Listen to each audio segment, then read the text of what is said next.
I didn't die in the canyon. I'm a crypto mom now, and I did not die in the canyon, but I almost did. Look, guys, I made it out. I freaking made it out of the canyon. And now you can see it. It's gorgeous. This is a crazy place. This is another universe. But yeah, I made it out, but not without suffering an injury. They had to helicopter me out because I hurt my knee. Let me tell you about it. Me, Brett, and Abby, we left Vegas at midnight on Saturday, drove 4 hours and 45 minutes, got to the canyon a little before 5 a.m., slept in the car, and then at 5:50 a.m. we we hiked 7.5 hours down to the Colorado River. It was so crazy. It was so intense. When we got there, I was completely delirious. But yeah, we got to the river, we set up camp, and we just stargazed and had fun being each other's homies. You know, there's no cell phones or anything, so we just have to enjoy nature and enjoy each other. And on the hike down, my knee started to hurt real bad. So then yesterday, all day, we just hung out at the river, and my knee hurt, but I was icing it in the river. We were just kind of relaxing on the beach.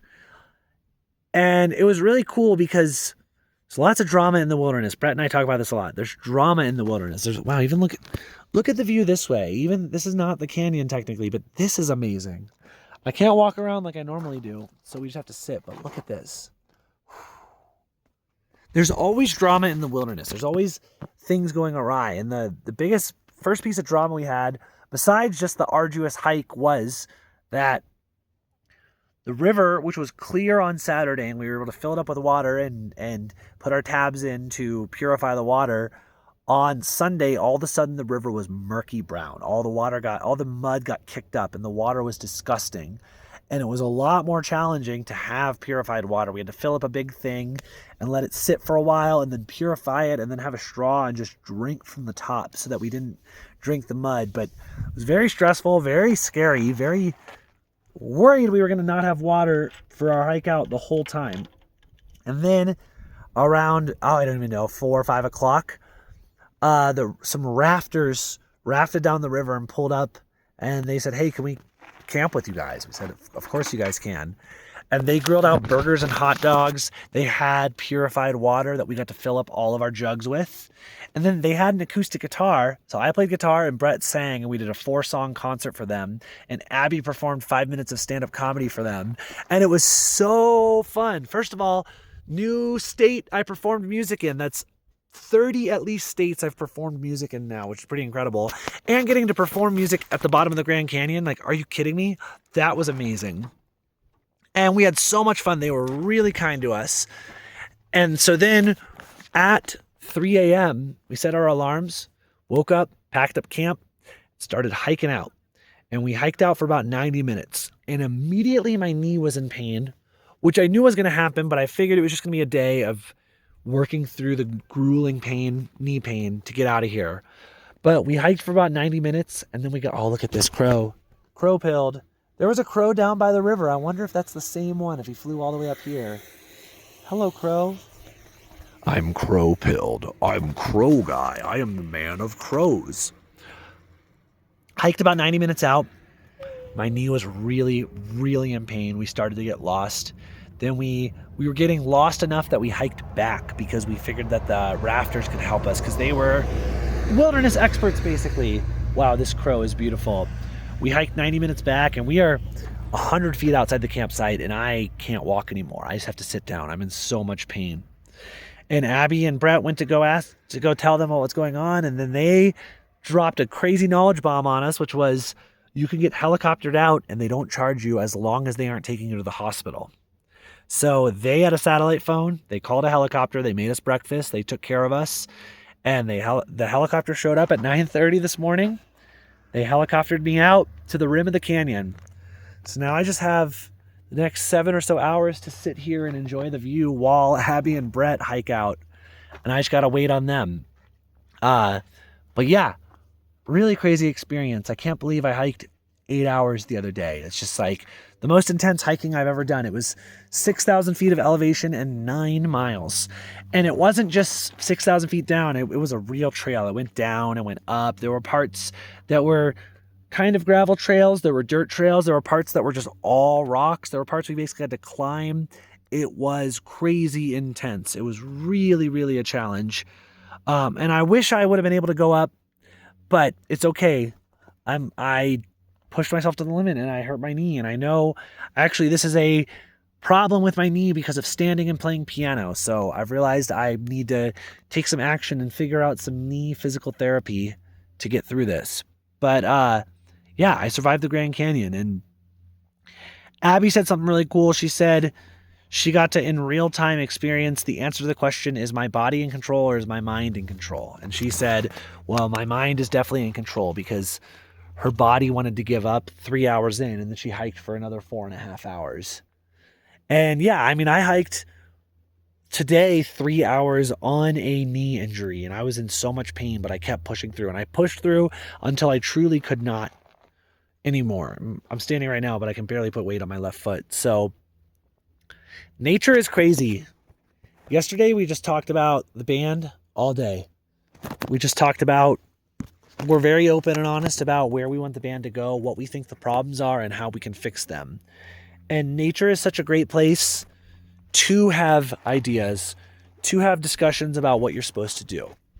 And when you're just at home, solutions might not be so obvious. You can walk through, but when you're out in nature, there's new problems to solve too. You have to solve the water problem. You have to solve heat. You have to solve lodging. You have to solve food. And there's immediate problems to solve that kind of put the at-home problems in perspective and make those at-home problems easier to solve because they're less dire. Because the problem of, will I literally die because I don't have water, is a much more severe problem. All right, I can walk if I go really slow. I hope I don't drop my phone into the canyon. That would be a new problem. New problem unlocked. Holy crap, are you seeing this? Do you see this, guys? I don't know if you can see this. This is so crazy. Oh my gosh. Ooh, that hurt. Don't drop your phone, Dan. Don't drop your phone. Talk about a thumbnail. I went to the canyon. I don't know if I had any crazy spiritual breakthroughs other than just dealing with the hardship. You know, the moment where when they called the helicopter and I knew it was coming and I was kind of bailing early, was really intense. I broke down. I started crying because it was just so overwhelming to be like, wow, I am so desperate for help. I'm at the bottom of the canyon and I can't get out without a helicopter. That was quite a humbling experience that I still don't even know if I'm ready to totally process and work through, but the glory of God's creation, right? This thing is so majestic. Oh, there's 2 crows. 2 crows flying through the canyon. Not a thought in the world in their heads. Canyon pilled. It's crazy to get out here. It's crazy to have the balls to do something like this. And then, like I said earlier, being a good hang gets you so far, because the rafters liked us before we even played music. Just being lighthearted and fun and silly around them. I think they were going to give us food no matter what, because they pulled up on the beach we were on and, you know, they kind of invaded our territory. But the fact that we were fun to be around made it a million times way better. And they were just so open to us. And then we played music for them and literally had a dozen of these rafters giving us their phone number and their contact info. And they're like, oh, come to Denver, you got a place to stay. Come to Oregon, you got a place to stay. Come to Flagstaff, Arizona, you got a place to stay. And having good energy, being fun to be around, can take you so far. We were staying at my Aunt Diana's house in Vegas before the canyon, and she has a mansion. She has a hot tub. She has an incredible home that we get to stay in for free. And she told my mom, I was talking to my mom on the phone earlier, that she texted basically all the women in my family to say, Danny and his 2 friends that stayed here are the 3 nicest people I've ever met. And yeah, they made food for us. They picked us up from the airport. They let us hang out in their hot tub. And, you know, it's like a crazy thing I've realized. I used to watch these videos a lot of this guy, I think his name's Owen Cook. And he had a video that really intrigued me. The title was basically how to do whatever you want whenever you want, even if you're fat, ugly, and don't have a job and have no money. Something like really over the top like that. But he was basically explaining, like, if you're really a good vibe and you have rich friends, you can do rich people stuff. And I heard about that. I was watching him a lot, probably 2 months before I joined Sneezy. And then I joined Sneezy and deeply befriended Brett O'Connor, who understands this better than anyone I know, that if you believe you deserve to hang out in a hot tub and hang out in mansions and headline festivals and experience the awesome power of beautiful nature, you'll get it. And you can get it for cheap or for free. This whole trip has been exceptionally cheap. And it's my advice. I like to turn these videos into advice, is whatever paradigm you have about what you deserve is what you'll get. And it can be really hard to believe you deserve more when you've spent your whole life not believing you deserve much. I think, just being totally candid, I think that's something I inherited from my parents. My parents both grew up poor, and I think they've struggled to believe they deserve abundance. And that did wear off on me. And I'm struggling to believe I deserve abundance, and, just kind of being a martyr for the situation. Like, oh, I'll take the smaller plate of food. I'll take the couch. I'll do the long driving shift. I'll, whatever. Just like, oh, I could never spend a day in a hot tub because I need to work hard.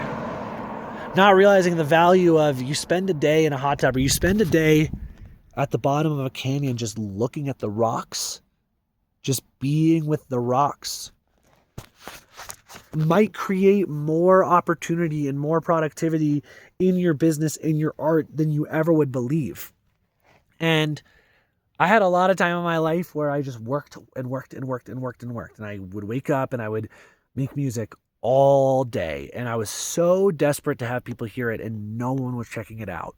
And now that I'm way less anxious about it, I still love to work hard. When I'm home, I love to get up and do a bunch of shit. I like to get into action. I like completing tasks. I like checking checklists and filling out spreadsheets. I truly enjoy all that stuff. But in tandem with going and just deliberately being inspired. Oh, there's a squirrel. Are you kidding me? Right on the edge of the Grand Canyon. Don't jump, buddy. You got too much to live for. Deliberately being inspired, deliberately carving out time to say, I am not doing business, I am purely going to be inspired, is powerful, and it spirals you upward. And I seriously think those 30 or so rafters we met, we left a huge impact on them. All of them remember Sneezy. I think all of them are going to go home, and when people say, how was your rafting trip, they're going to talk about us as the highlight. They're going to be like, there's this band that showed up on day 6, and they played some songs for us, and they blew us away, and they had a stand-up comic with them, and she blew us away. And the band's called Sneezy, and they were amazing, and they haven't been out west yet, but they want to come out west, and maybe we could be the ones to host them. And that's seriously so powerful. If you're an artist and you're trying to get people to hear your art or see your art, go places where people who are seeking out inspiration go, and unapologetically tell them you do art, and share your art with them. Bring a guitar to the Grand Canyon and just play songs for people. Imagine if you brought your guitar to the Grand Canyon, even just the rim, even just up here. And you spent a day, and everybody who walked by you said, hey, can I play a song for you? And you played a song for 100 people walking by. That would be 100 people, probably from 100 different cities, 100 different walks of life. And if the situation is magical enough and inspiring enough, and you are a high vibe, you're vibrating at a frequency of fun and enlightenment. What's up, man? If you're vibrating on a high vibe and you help them vibrate on a high vibe, they will remember that forever.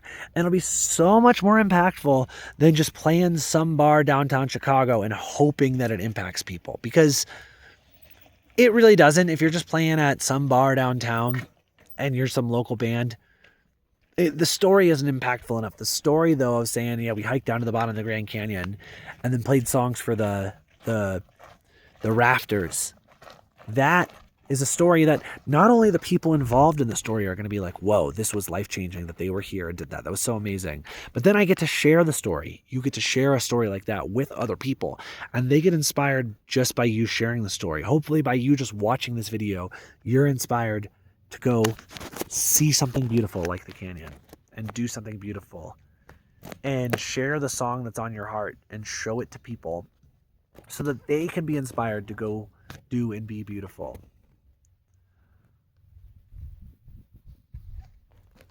Nature is crazy, y'all. It's fucking nuts. Look at these people. And then look at that guy. And then look at me. We all look really different. I bet we have crazy different walks of life, but nature brought us all here. It's a unifying thing. It's just like music. It's because it's God playing for us. It's God showing off. This canyon is God showing off. He's like, look at how freaking majestic I am. I am so beyond majestic, you won't even know. Yeah. Nature's beautiful. Life is beautiful. I can even find the beauty. I could be really salty today. I could be so mad that I had to get flown out. I could be, scared that they are actually going to bill me. I could be,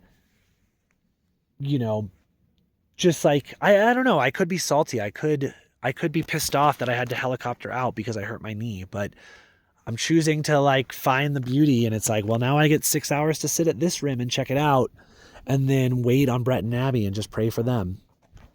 And, yeah, life can be beautiful if you let it be beautiful. And your story of your life you tell is only going to be as good as the adventures you go on. So go to the freaking Grand Canyon and hurt your knee and get helicoptered out, because then you're gonna have a story. I'm gonna have that story for the rest of my life. I got helicoptered out of the Grand Canyon because I hurt my knee, and then I had to wait and just stare at the Grand Canyon for 6 hours while I waited on my friends to hike out. It's absolutely beautiful. You're beautiful. I love you. Have a good day.